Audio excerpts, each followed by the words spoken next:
who cares about an S3? And why do we need to know about these anyway? And when should you be worried about them?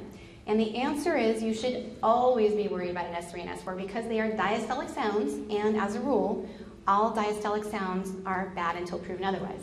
So wouldn't it be great if we had a way where we could do a quick status check on the ventricles without having an echo? Wouldn't that be great? Well, actually, that's where these come in, because the S3 tells us if the heart muscle is boggy, and the S4 tells us if it's stiff, in a nutshell. So how are you going to tell them apart? Well, the reality is it's pretty hard.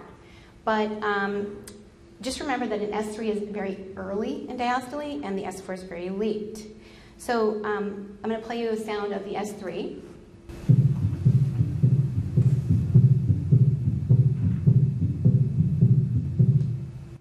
And then an S4.